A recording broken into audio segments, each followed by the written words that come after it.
Thank you. Thank you all very much for the kind introduction, Dean, and thank you all for a warm welcome.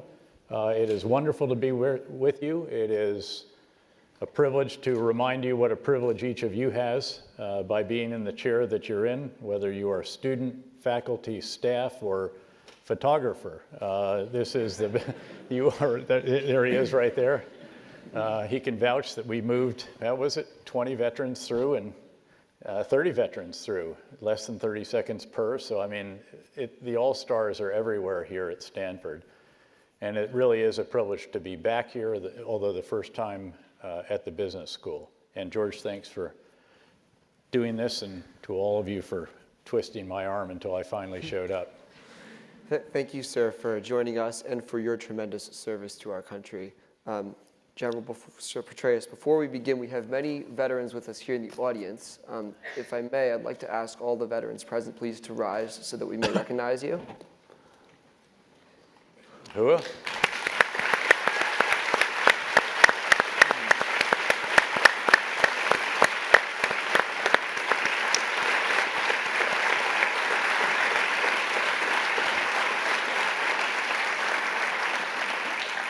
I had a chance to meet with most of them beforehand, and obviously thanked them for all they've done, particularly since 9/11. Almost all of them are members of what we term the new greatest generation, and very much deserve the recognition that you all have kindly just provided to them. But it was wonderful to be back. These are members of my tribe.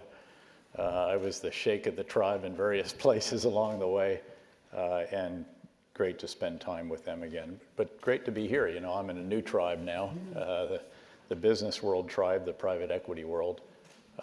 It actually has been great. I have learned that the highest calling in life after government service actually is private equity.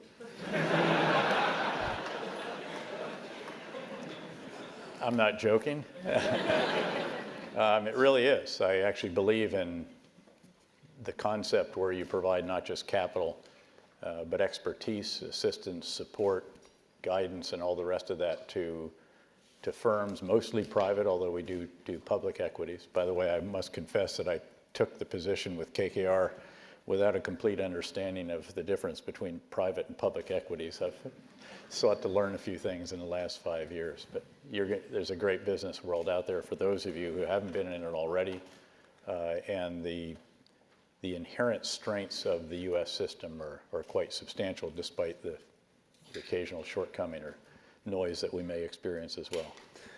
Go ahead. Sir, we will definitely get to that part of your career.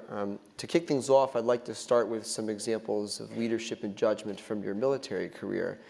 You've described the ideal leadership style as adaptive and affirmative. Drawing from your own experiences, could you elaborate on what that style looks like in practice? Sure.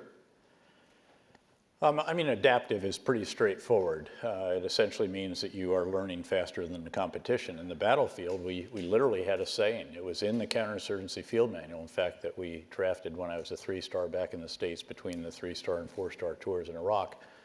We said that the side that learns the fastest typically prevails, and the same is true in any endeavor, any walk of life. So you're constantly trying to figure out how can you learn faster? How can you become a learning individual, and how can you ensure that your organization collectively is learning? And it's not enough just to say it or to repeat it or to emphasize it, write about it. You actually have to have formal mechanisms to sit down and consider what is it that we should have learned. I might, in fact, right here just sort of talk about, because everything keeps coming back to what I've described as the tasks of a strategic leader. There are 4 of these tasks. They are equally valid in the business world, the military world, the intelligence world, any world. Essentially, the strategic leader for an organization, or sometimes co-leaders, as the case at KKR and many other businesses, is the tasks are to get the big ideas right, in other words, to get the right strategy, to communicate those effectively throughout the breadth and depth of the organization, to oversee their implementation, and then to determine how you have to refine the big ideas and do it all over again and again and again.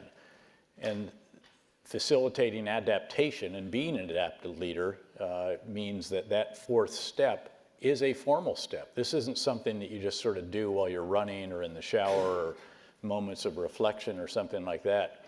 You have to actually sit down, and there's a structured process by which those who you're privileged to lead, and it could be 165,000 American men and women in uniform in the Surge, or 250,000 in Central Command, or it can be 60 people in a startup. But the strategic leader has to get those tasks right regardless. I often said that the surge in Iraq that mattered most was not the surge of forces. We added 25,000, 30,000 forces to an existing nearly 140,000 and drove violence down by 85% in 18 months after it had been going up and up and up and up and up. And the reason for that was not the extra forces. It wasn't that surge. It was the surge of ideas, the big ideas. And every one of the big ideas was 180 degrees different from what we were doing before. Most significantly was that we'd been withdrawing from living with the population, getting out of the people's faces, as it was termed, because we thought we were part of the problem instead of part of the solution, and because the Prime Minister wanted us to hand off more rapidly to Iraqis tasks that they couldn't handle. But we were consolidating on big bases. And the more we did that, you ended up with a situation that was captured brilliantly in a New York Times story, the title of which was "Driving Around Baghdad Waiting to Get Blown Up."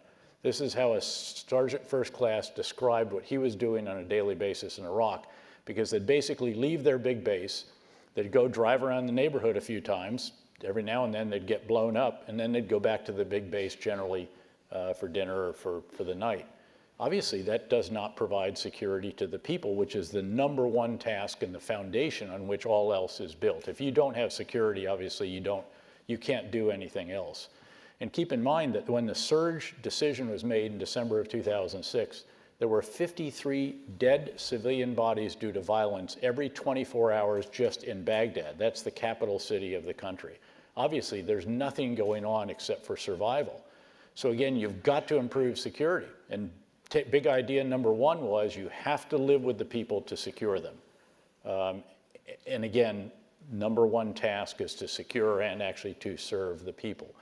The next was, by the way, stop handing off to the Iraqis, take it back over, even if not formally. Third was you can't kill or capture your way out of an industrial strength insurgency. You have to reconcile with as many of the rank and file as you possibly can. That meant sitting down, with people who had our blood on their hands, something that the battalion and brigade commanders brought to my attention, as you might imagine, but then I would remind them that this is how these endeavors end. So big ideas are crucial. By the way, they don't usually hit you on the head like Newton's apple fully formed if you sit under the right tree. You tend to get hit on the head by a seed of a big idea, and then you have to sort of shape it like a clay object, play with it. Ideally, you do it transparently, very inclusively, because you want everybody feeling as if they're inside the tent, because you know what happens if they're outside the tent. And so that process, and then it's iterative as well. You're constantly refining the big ideas. But what got me started on this is, again, the need for that fourth step, which is a formal process. In our case, we had all these lessons learned teams on the battlefield. I used to remind them that they weren't learning lessons, they just identified lessons, but I wasn't going to change the signage on all of their headquarters. That would cost too much.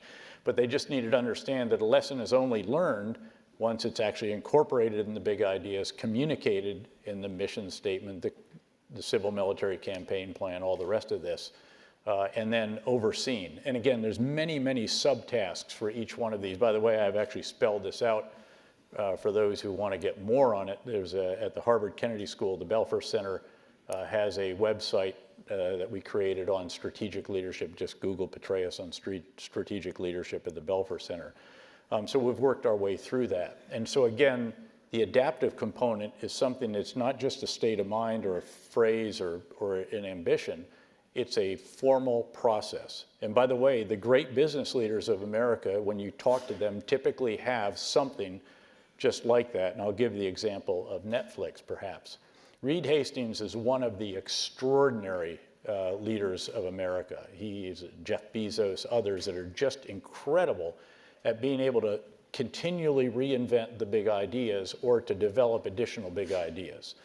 So if you think about Netflix, the original big idea was we're going to put Blockbuster out of business by mailing videos to customers, movies.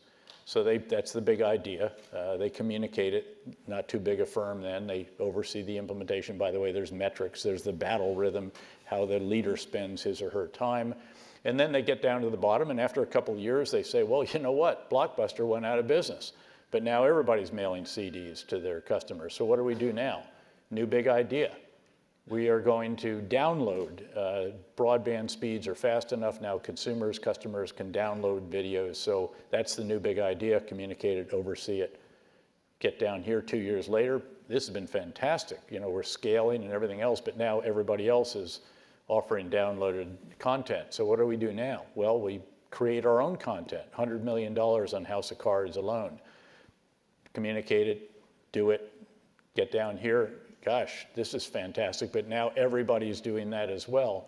So what do we do now? Well, now let's get into blockbuster movies, you know, the real big productions. And they've done seriously well there too. They've won a bunch of awards at the Cannes Film Festival, I think at the Academy Awards or whatever. I wasn't that impressed by the first movie that came out, which had Brad Pitt playing Stanley McChrystal. General McChrystal is McChrystal has a much better sense of humor than Brad Pitt ever did, and he's not wooden, and you know, he sort of go around like a little automaton. Besides, I was really hoping, I've been hoping that Brad Pitt would hold out to play me, but there was a little cameo in there, but the guy he's a bit tall. Yeah, well, I guess, I know. Come on, I mean, you know, if that tall guy could play Henry Kravis in Barbarians at the Gates, you know, Brad could. Editorial license. That's it. Actually, I had a tiny cameo in that movie. I've actually never watched it, in all honesty. I watched the preview or what have you, but so the guy who was the gladiator played me briefly in that movie. So. Anyway, so it worked out a little bit for the part, but you know, anyway. So that's the adaptive piece. Affirmative leadership is a construct that is based on a belief that everybody you're privileged to lead wants to be all that he or she can be, that they really do want to be the very best.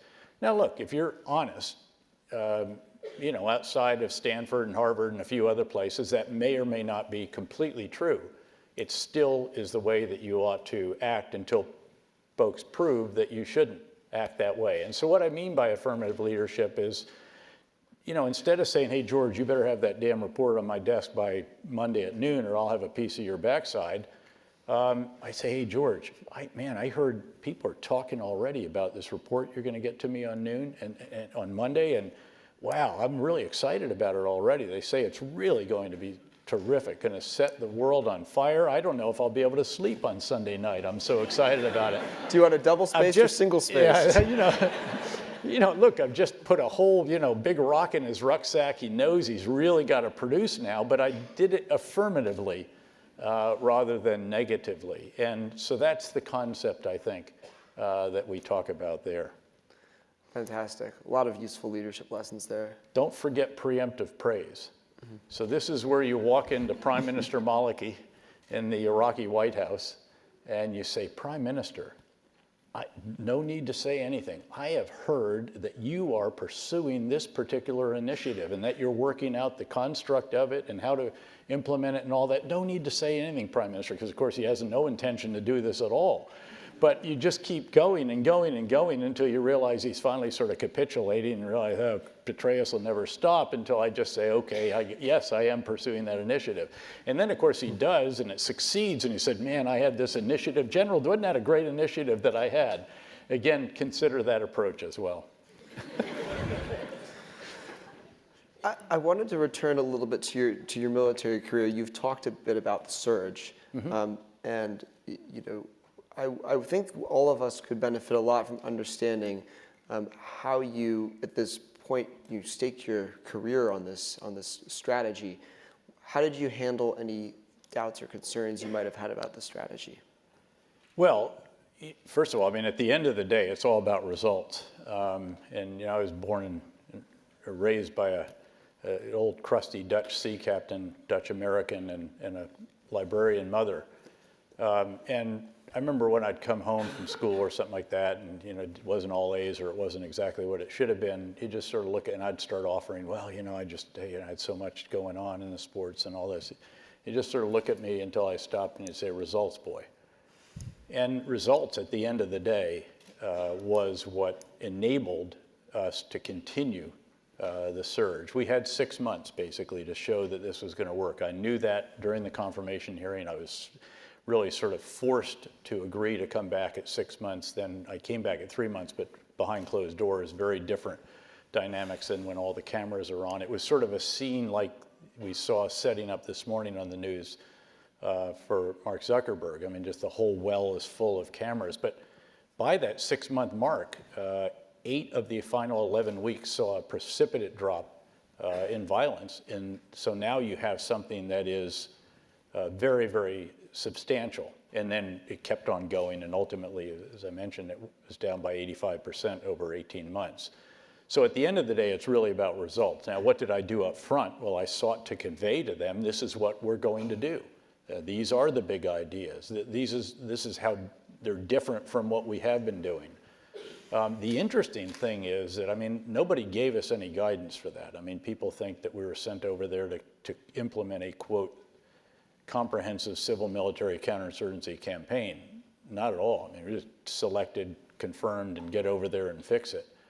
But we'd had this fortunate experience of 15 months where I was back between the 3- and 4-star tours, during which we did the counterinsurgency field manual, did special editions of military review, counterinsurgency writing contest, reshaped everything about the so-called road to deployment. The very first seminar, all of the tasks for leaders, collective training, individual soldiers, organizational structures, equipment, everything, so that they were also much better prepared. But we had then the intellectual foundation that gave us the confidence to reverse what we were doing. Again, sort of ironically or paradoxically, a month before the surge decision was made, the president went out to Amman, Jordan. He couldn't even land in Iraq. It was too dangerous.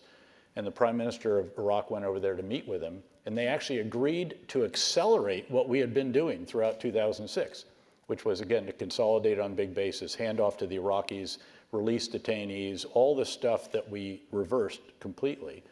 I actually wasn't aware of that fully until I got on the ground and was confronted by the National Security Advisor of Iraq over that. And at the end of which, in the very first week, Ambassador Crocker wasn't even there. And I said, Doctor, and I knew him from the 3-star tour, I said, if it is the intention of the Prime Minister to take those actions, in other words, to accelerate what we have been doing, and I might remind you that we've assessed that the strategy is failing, so you're going to fail faster. If that's your objective, please ensure that the Prime Minister knows that he should convey that to President Bush tomorrow in the normally scheduled video conference, which I understand the commander and ambassador always attend. But he should know in advance that if he chooses to do that, he is going to do it without me, because I will be on the next plane to Washington and I intend to take the policy with me. That was a fairly big deal. That was sort of what you might term an all-in moment. And I didn't sleep real well that night until I took Ambien. And then, and then sat the next day on the edge of my chair the whole way through and never heard anything from it again. And so we were able to go ahead and to implement what it was that we intended to do. So you try to explain what it is you're going to do. Then obviously, as you start implementing it, you start trying to lay out for them, this is what it's achieving. By the way, the challenge was, and I told Congress this in advance, I said, it's going to get harder before it gets easier, because we're going back into the neighborhoods. We're going to have to fight to get back into most of these. In fact, it was a drill. You literally had to come in at last light and have it completely established with concrete walls all around it by the time the sun came up, because you'd have at least 1, sometimes 2 suicide car bombers coming at you as quickly as they could generate them. And so it was a very, very challenging period. And in fact, violence did go up. Casualties went up. But then thankfully, as I said, they crested and then started. But already, Iraqi civilian casualties were going down, and other very key indices and metrics were going down. So again, at the end of the day, though, as you all know already and have had reaffirmed here, I'm sure, in your courses, it's about results. It is about the bottom line. It is about laying that out and understanding why it has done what it has done. So that was a time when you very powerfully delivered the results. You've also had to deal with personal and professional setbacks in the public spotlight. Could you give us some advice about how to deal with those setbacks in public? Yeah, look, I mean, first of all, you just have to understand that life is not full of high five moments. There are setbacks. There are collective organizations screw things up, individuals in those organizations. We had a good platoon sergeant one time, well-meaning, who decided to use pages of a Quran for target practice at a small range that we had at every combat outpost. And a local worker, a Iraqi worker, found it, immediately reported it, and boom. And so, you end up going to the Prime Minister, apologizing publicly. The President of the United States called. I mean, these things happen. And then, you'll make mistakes of your own. Try not to, obviously.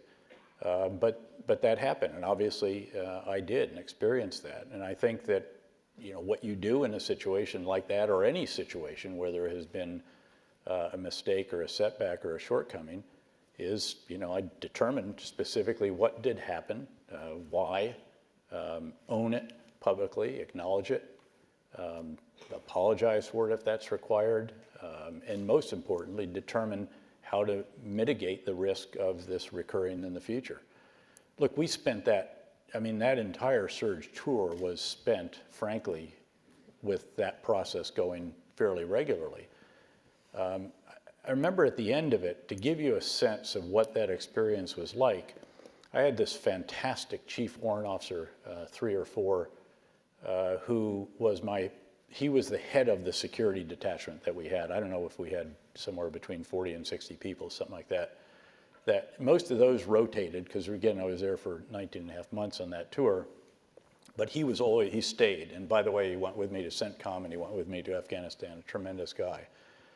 Anyway, we're coming to the end of the surge, and every now and then at night, we lived in a huge old palace complex, and it had a man-made lake in the center of it. It was quite vast. I mean, we had a 6-mile running route inside this compound. But I'd go for a walk late at night before turning in, and just to sort of gather thoughts and think about things. And we just walk along the water and then come back. And he would always go with me. We didn't need anybody else, but just to make sure. And he had communications as well. And normally we didn't talk or anything like that beyond a few pleasantries. And this time we're about halfway through it, and he turned and he said, "Sir, can I ask a question?" I said, "Sure, Chief." He said, "What has it been like? What's it been like to command this surge? You're criticized, you're vilified, you're attacked by a full-page ad in the New York Times personally by an activist organization on the day of your biggest testimony. I mean, we've had tough casualties, we've had this, we've had that, but by God, it's worked. And now everybody, even the fiercest critics, acknowledge it. What's it been like?" And I said, "Chief, it has been the most awesomely awesome of experiences on a good day. And we had less than this number of good days." So, it's a grinding experience, and leadership is like that. Again, leadership is not always in an upswing cycle. We're actually trying to remind ourselves at KKR that we're 104 or 105 months into this particular recovery. It's approaching the second longest in our history. I think 120 is the longest ever. We have people in the firm who have never been in that firm when there has been a downturn. And so we're actually talking about wargaming the winter is coming scenarios. I didn't know what that was, and they had to explain to me that there's this series called Game of Thrones or something. And I guess winter is always coming or something. But so we're actually, and again, we know there's going to be tough times during that. And so what is it you do to prepare for that? How do you prepare yourself personally for that kind of experience? But it's a grinding experience. And the more public it is, the more, you've been run up the flagpole, the more that is the case. And in those grinding experiences, you clearly need to have a lot of internal strength. Since you stepped down from the CIA, you've worked very hard to build a new career and continue serving the country. In those difficult years that followed, how did you summon the strength to carry on?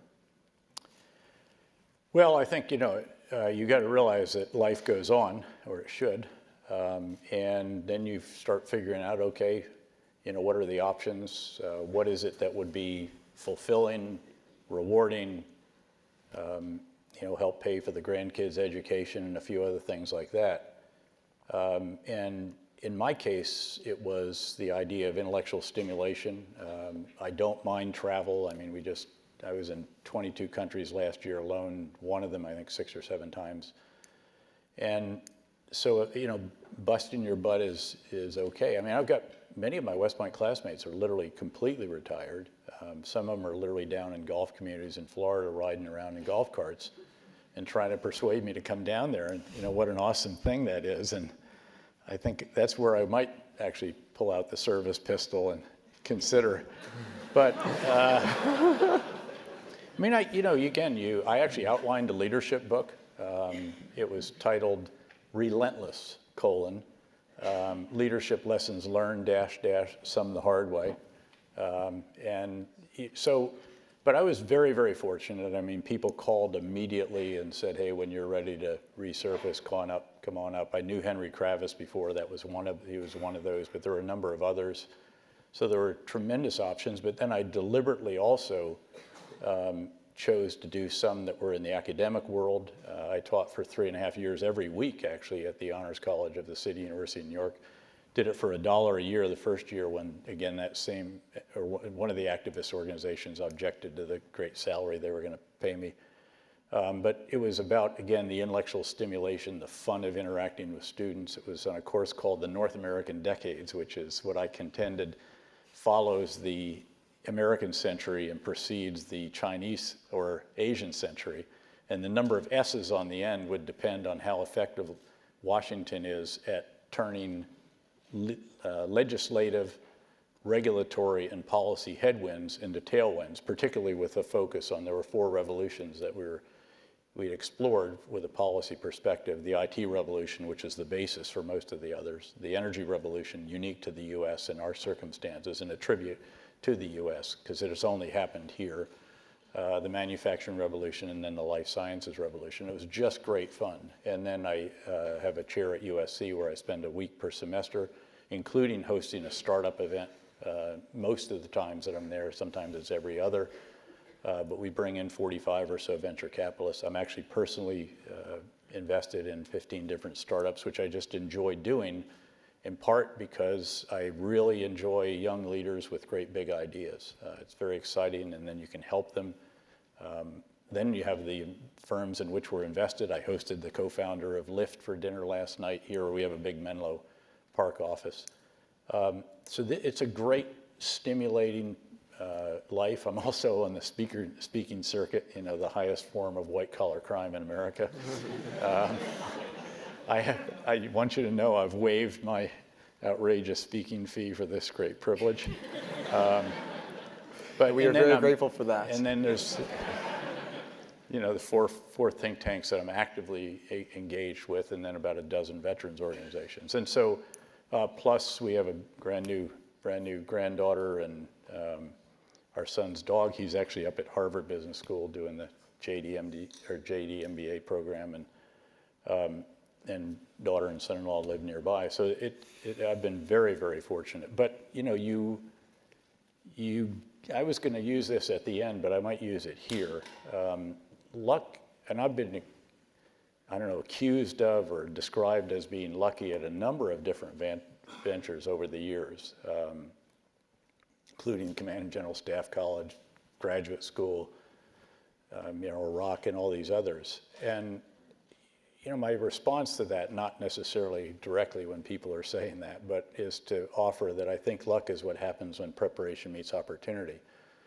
And I really sought to prepare for these opportunities. I'm very, very serious about that. And you don't want to sound presumptuous at all, but back when I was a second lieutenant, I never really expected you're going to get to this, but by God, I wanted to be prepared if the opportunity came along.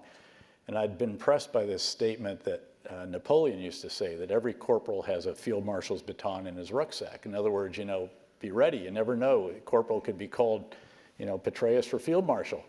And so we were actually jumping with the British paratroopers when I was in my first assignment, and we had an afternoon off. We jumped all morning, and the guy said, well, my fellow British lieutenant host said, you want to go to the pub? And I said, yeah, but let's stop by this service store. They have stores outside all the bases in which they sell old kit and new kit and all the kinds of bells and whistles that you put on your uniform.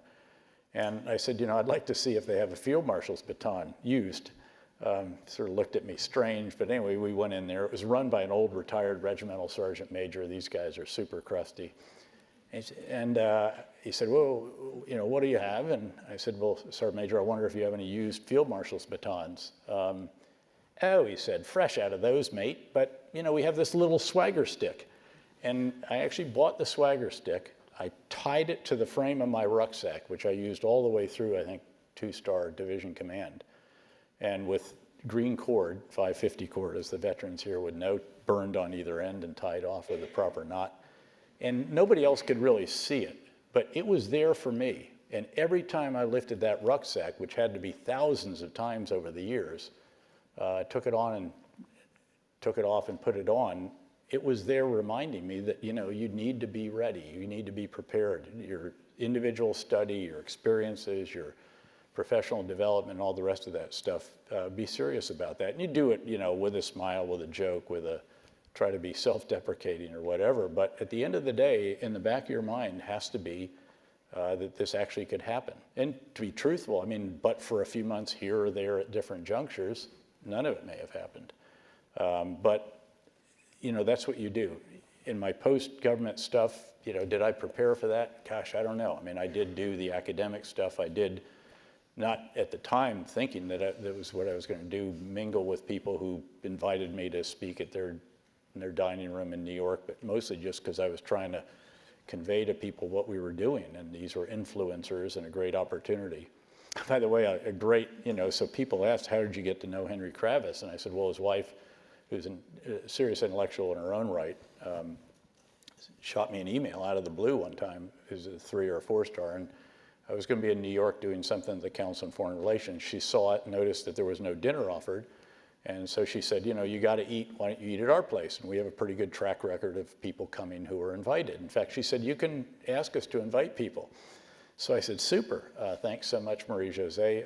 Could you invite Henry Kissinger, Mayor Bloomberg, Police Commissioner Kelly, I think it was Richard Holbrooke, and then a couple of noted intellectuals. And they did, and every single one of them showed up. And I learned later, if you don't show up at Henry Kravis's table, they do a leverage buyout of your firm the next morning. Speaking of preparation, we have a class at Stanford called Managing Difficult Conversations. In the spirit of this class, let's imagine that you are President Petraeus, and you're sitting across from North Korean dictator Kim Jong-un. It's the first face-to-face meeting of the leaders of the two countries. How would you make this conversation successful? Well, again, this is all about preparation. It's all about detailed study and nuanced understanding of what has transpired before. What do we think they have meant when they have used the term nuclear disarmament in the past? Hint, it's not what we think it means. And on and on and on. All the dynamics, as much as you can learn about an individual who is the most difficult intelligence target in the world because he's inside the Hermit Kingdom, famously difficult place to operate, to say that it is a, quote, denied area, as the term is in the intelligence world, would be a bit of an understatement. So I think this is all about very, very rigorous preparation, very rigorous talking points with branches and sequels, if this, then that, and so forth. But, certainly also trying to establish a relationship to see if that is possible. Is there really, can you actually have some kind of meaningful strategic relationship? I am a huge believer in efforts to have strategic dialogue. I believe that we should be having that with China. It's difficult if the key diplomats are changing at the rate and the key national security team members are changing at the rate that they have been, but this is crucial. if you think about what people like Henry Kissinger were able to do, or others over the years that had the big breakthroughs, this came after a lot of back and forth.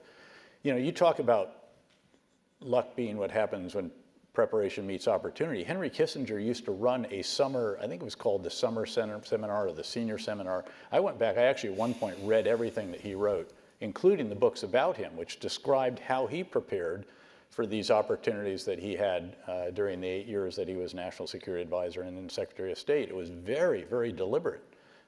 He would sought to meet every junior leader around the world, attract them to Harvard, have interaction with them, get to know them ahead of time. And then, of course, once he was in office, he just beat himself up on planes and everywhere else, personally engaging with them and again, having true strategic discussions. Now, we have to be very careful to have limited aspirations for the results of a first meeting, noting that, that Kim Jong-un had never even met the president of China, the country with which North Korea has 90% of its trade back and forth, until just a couple of weeks ago. So he's also not the most schooled of individuals when it comes to this. But look, there is hope out of this, I think. This is not a forlorn hope. And by the way, some of this is the result of the so-called maximum pressure strategy that has been pursued. I'm not saying that I would have used all of the rhetoric that has been deployed at different times, or that message discipline has been a sterling feature of everything that's taking place here. But the fact is that a willingness to rattle the saber has gotten Chinese attention. That has forced them, together with UN Security Council resolutions that are unprecedented, to actually really tighten down on the umbilical cord that literally keeps the lights on in Pyongyang. And again, 90% of it running to and from China. So that has been a key catalyst for what is happening. And folks who have been part of that deserve some of the credit for that, without question. And now we'll see if, again, this very rigorous preparation can be undertaken in order to capitalize on the opportunity that results. And you've spoken a bit about how this saber rattling has taken place very publicly with a lot of media coverage. It seems that there is a real role for the conflict and its resolution in the way that the media are managed. Drawing from your own experience, could you talk a bit about how you, how PR and image management have shaped your strategy and its implementation? Sure. Let me start by just saying, again, we had big ideas for everything during the surge, and not just in Iraq, but in Afghanistan as well. Some of them carried over to Afghanistan, but I also note that the very first time I did an assessment of Afghanistan, which was on my way home from a 3-star tour in Iraq at Secretary Rumsfeld's request, when I briefed the Secretary on return home, the very first slide was titled, "Afghanistan does not equal Iraq," and laid out all the different ways in which it's tremendously different. And hence the reason when I was Central Command Commander and then the nominee for command in Afghanistan, that I said that we are not going to be able to do in Afghanistan what we did in Iraq. We can't flip this place. There's no way that changing the big ideas is going to have such a dramatic, and oh, by the way, to be fair, General McChrystal has already been implementing, so I'm going to be building on what it is that he has already been putting into place. But the big idea that I had about dealing with the press was quite simple. It was to be first with the truth. It was, again, if you have a bad day, we had a tremendous general officer, for example, when I first got there, who just found it difficult to go out to the podium. Look, these were horrible days that we were having. I mean, they blew up a part of the parliament. They dropped the old historic bridge right in the center of the Tigris River, blew up the mosque again, or a minaret of the mosque that had touched off the violence the previous year, the Samara Mosque. Just day after day of this kind of stuff. And what you have to do when that happens is you go out to the podium and you say, we had a horrible day today. In Baghdad, there were 3 markets that were bombed by 4 suicide bombers, and 250 innocent Iraqis were killed. And then you have to talk about, okay, what do we learn from this? What are we going to do about it? By the way, what we ultimately had to do was wall off these markets, some of which were a mile long, just on a street, and then went several streets in. And they became no drive zones. And so then we had to start searching the handcarts. But again, this is the level that you have to go to. he found it difficult after a while to go out. And I remember we had a horrible day in Baghdad one time, and he went out and started talking about, yes, we got the soccer league is going to get going again. Look, there were areas of progress, but if you have a horrible day, you don't lead with that. And so we decided at that point that it was time to allow that individual to move on, because you've got to be first with the truth. Just lay it out and get it out there. Beyond that, I actually had a briefing that I developed, I think it was again when I was back from the 3-star tour, and it was titled Dealing with the Press. And it started out, it said, you can't win if you don't play. And it had a whole bunch of sort of happy examples of me on the cover of this or this, you know, kind of nice stuff. And it all came because I was open to the press and had Rick Atkins riding in the back of my Humvee to the fight to Baghdad and this, that, and the other thing. Then it said, you can't lose if you don't play. And now there's some unhappy ones, like when I had the Washington Post reporter with me where we decided to reopen a border with Syria on our own in the first year, first months in fact. And we go out there and cut the ribbon, and there's hundreds of trucks lined up to come in, all with goods for the marketplace. And by the way, we'd found money, so the workers of Nainawa province, Mosul, were going to be paid. By the way, what had happened is we found the money. I found the guy, and he said, you know, he didn't have the authority to pay it, but he said, but you do. I said, you're right, I do. He said, make it an order. So I signed an order to him. He said, great, no stamp. So we went out in the souk and bought a stamp. Anyway, so they're going to pay the workers. But with my clever economics knowledge from grad school, I realized that we were about to dump more money on a closed economy, and the result of that would be inflation. And so I had to get more goods into the marketplace. Went to the governor. We had the first election in Iraq. We already had a governor, a partner. Said, what do we do? He said, have you considered reopening the border with Syria? I said, I didn't even know we closed it. Remember, we weren't supposed to go to Mosul. We didn't have maps for it. We didn't have anything when we were ordered up there. And so we were still doing a lot of discovery learning. So anyway, we decided to open it up. We got the legal team with the UN Security Council resolutions governing trade, did promulgating instructions. A great brigade commander went out. And then the governor, I go out and I had a Washington Post reporter, and it was an extraordinary day. I mean, it was one of those very, very rare, awesome days in Iraq, because you've really made a difference in people's lives. You know, there's about 1,000 sheikhs there, all applauding and thanking, and we're wheeling with Apache helicopters around, and I'm waving, you know, the sheikh of the biggest tribe in northern Iraq. And as we're coming out, this Washington Post reporter says, General, what is this like? I mean, my God, you've just reopened a border, you've helped the existence of thousands of people of Western Nainawa province. And I said, well, you know, it's pretty exceptional. It's sort of like a cross between being the Pope and the president. You know what the headline in the Washington Post was the next day. Now, I survived that, so you can't lose if you don't play. And so a lot of people concluded, therefore, that, you know, the best press policy is never pass up keeping your mouth shut. But then I said, but you got to play. And then held a whole bunch of examples. You know, it's not my army, it's America's army. And America's mothers and fathers, sons and daughters, whatever, have a right to know what's going on, and we have an obligation to do it. So we walked our way through that. And I truly believe that it was hugely important. There have been people who have gone through missions and never gave an on-the-record interview, never interacted with the press, never took them with them. We always had people with us. It doesn't mean that you're going to get favorable coverage. At least it means that they have been exposed to it. And we brought people over. We brought think tankers over who had criticized us. We brought think tankers over who had praised us. Some of this stuff was hugely important. I remember it was an op-ed piece by Mike O'Hanlon of Brookings and his comrade, also I guess at Brookings or AEI, that in June or July of the surge, so before we were saying it, said, you know, the surge just may be working. And by the way, he took huge flack for that, except that he was proved to be right. So again, you've got to engage, not just with the press, but with so-called intellectuals, influence makers, Stanford Business School, you know, whatever it is. And we used to do a lot of that. When I was the Central Command commander back from the surge in Iraq, we would take usually 2 days a month, and we would do an outreach, and we'd go to a city, go to Atlanta, you'd do CNN editorial board, you would do Georgia State, you know, what's one of the great universities that was there, would do a couple of things with them. We'd do the Atlanta Constitution, and then we'd do something with some other gathering, maybe the business executives for Northern National Security or whatever it was. And we really worked hard at that, and you just beat yourself up doing that. You have to have a very efficient structure. I mean, I had commo guys with me all the time, so you're staying in touch. But I felt it was very important, and we did that with most of the major cities in America. Thank you, sir.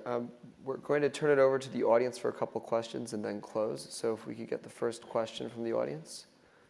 Thank you. General Petraeus, thank you for being here. As a former Marine, Semper Fidelis. Semper Fi. For the past 3 decades, the foreign policy establishment has taken it for granted that global engagement is good for the United States. The 2016 election, however, suggests that the American people might not feel the same way. As a strategic leader, what big idea would you use to bring our foreign and military policy in line with the values and interests of the American middle class, and how would you communicate it?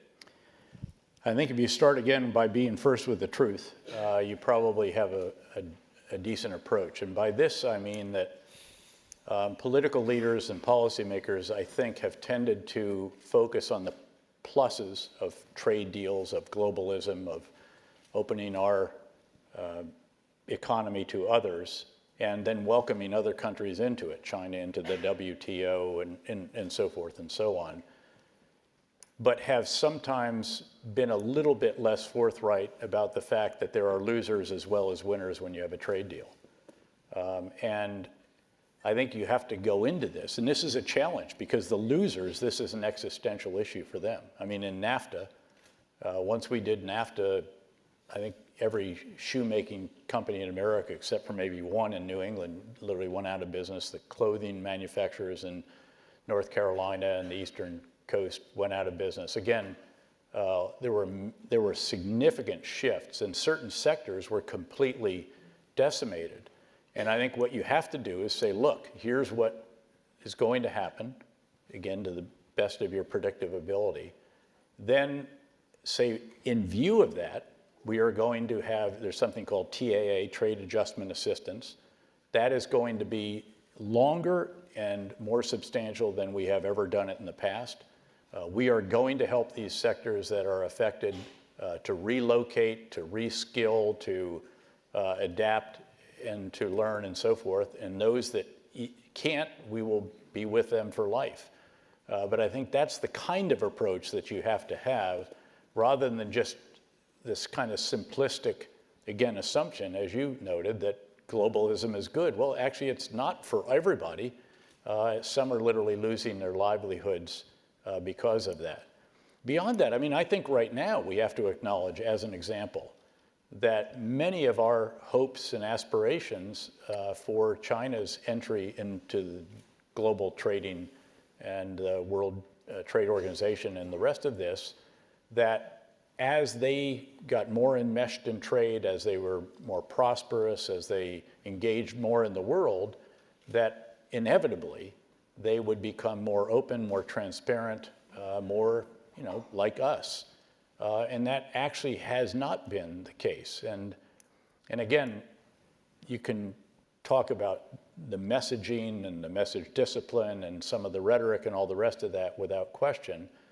But I think this administration is the first that is actually doing something to reflect the challenges that some of this has created for certain sectors of the United States. I am a globalist. I do believe that the U.S. should continue to lead the rules-based international order. I do believe that that rules-based international order has served the world reasonably well since it was established in the wake of a 50-year period which saw 2 world wars and the Great Depression.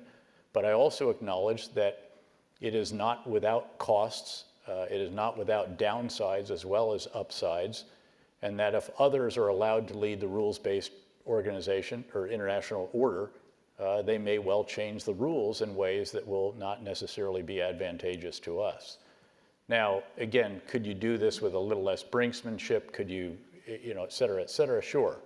But it does need to be acknowledged, and I think it was necessary that this sentiment in the country, which is substantial enough, obviously, to have an impact on national and local elections, is actually observed, acknowledged, and then that there are actions taken as a result of that.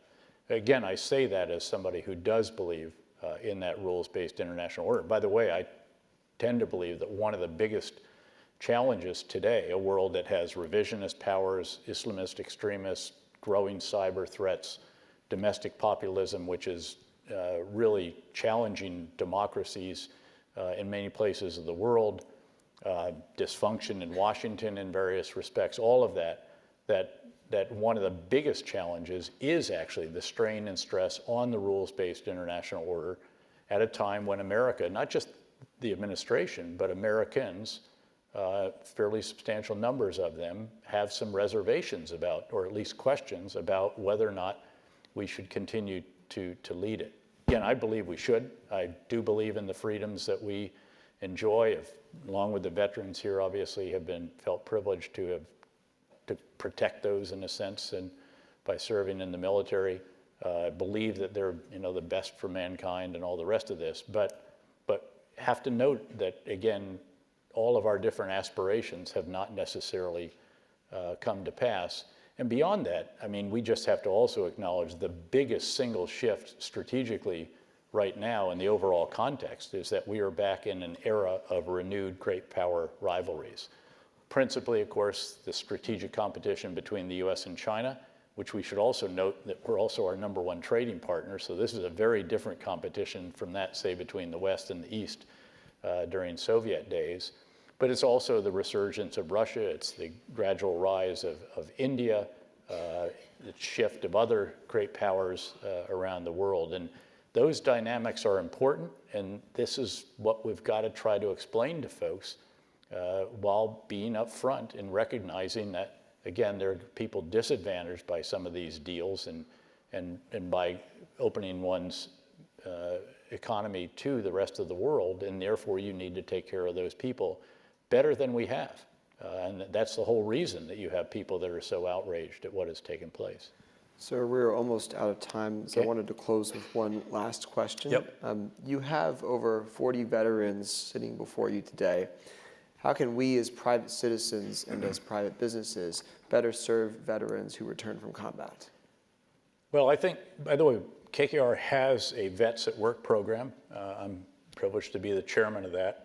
Others candidly do the work, but we do a lot of the, welcome to the real world. But I do chair of the meetings, the VTCs, the hiring fairs, and all the rest of this, and it has made a huge difference. Our portfolio companies, all of course in the U.S. these are, have hired over 53,000 veterans and spouses, because we count spouses as well. We think that's another important component and another element to which we have some obligation. But all of that is based on a fact that it's not just the right thing to do to hire veterans, it's actually the smart thing to do from a business perspective. Veterans obviously bring a host of experiences, expertise. They've been tested often in combat. They've shown up for work, done early morning physical training in the rain and the cold, and all of these other reasons, I think, that again, they're very attractive to business. But what we then need to do is we need to try to provide them career opportunities, not just jobs. And sadly, what happens for a fair number of our veterans, especially those who are married, might have a couple of kids, and they get out and they're worried, and they haven't done all the prep they should have because we keep them working up until the final weeks. And then they finally get the transition program, and all of a sudden the uniform's off, and they've also lost the sense of mission larger than self, the privilege of doing it with others who feel the same way, and a sense of identity that comes from wearing a uniform. So you're out there and they jump at the first job that comes along and then hate life while guarding a parking lot for the next 20 years. We need to provide them, again, career opportunities. And the difference is that a career opportunity has the chance for advancement, and it's one in which they can advance if we provide them the training, the education, the mentoring, affiliation groups, focus groups, and all the rest of that within that firm. So give them that kind of opportunity, and I think that's the way to discharge the responsibility. Really, I mean, it's a sacred obligation, I think, really, to veterans who, again, keep in mind, in the post 9/11 period, have raised their right hand and taken an oath at a time of war, knowing that they were very likely to be asked to go off to war and sometimes to do it again and again and again, as during the surge years of constant deployments. These are great Americans. They are typically the 1%. You know, we talk a lot about the 1%, and I'm privileged to mingle with some of those there in the New York financial community. There's this other 1%, and that's the percentage of Americans that are in uniform at any given time. And again, we do owe a lot to them. They really are, as Tom Brokaw said to me, actually, he was with us again, I think it was the first year in Iraq. We took him around and showed him all the different tasks that our soldiers were performing, everything from tactical operations to nation building and a host of others, helping with local governance and restoration of basic services and repair of facilities and everything else. And at the end of that, I remember he's getting on a helicopter and the blade's turning and he shouts in my ear, he says, "You know, General, those World War II veterans that I wrote about, they may have been the greatest generation, but surely these individuals are America's new greatest generation."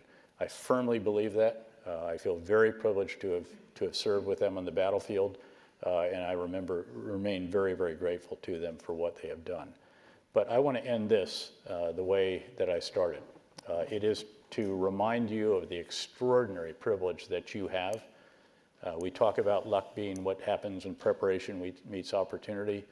I can imagine fewer, better ways to prepare than doing what it is that you all are doing right here. And again, how fortunate it is that you are in one of these seats here today. There is that saying in the scriptures about, you know, of whom to much is given, much is expected, and much is expected of you because of what it is that you're able to do here.